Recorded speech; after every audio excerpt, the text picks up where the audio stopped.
அனைவருக்கும் வணக்கங்க. இது பாருங்க மஞ்சள்ங்க.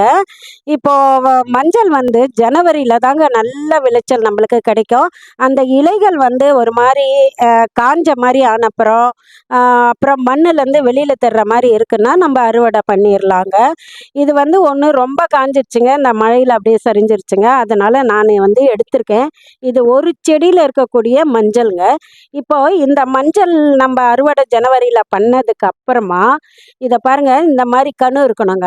அங்கங்க இந்த மாரி கணு இருக்கிறது, இந்த தாய்க்கிழங்கு அந்த மாரி இருக்கிறதுலேருந்து நம்ப எடுத்து வச்சுக்கிட்டோம்னா, அத வந்து நம்ப திருப்பியும் மண்ணுக்குள்ளேயே நல்லா ஊனி வைக்கும்போது, நல்லா வேர் புடிச்சு நெறைய மஞ்சள் கிடைக்குங்க.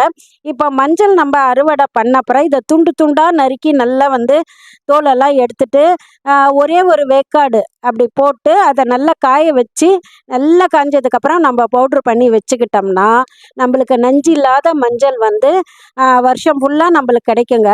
ஒரு 10 செடி நம்ம மாடியில தொட்டியில க்ரோ பேக்ல வச்சாலே, நம்பளுக்கு சமையலுக்கு வேண்டிய அனைத்து மஞ்சளும் அதுலேருந்தே நம்ப அறுவடை பண்ணிக்கலாங்க. ரசாயன கலப்பில்லாத மஞ்சள் பொடி நம்பளுக்கு கிடைச்சிருங்க.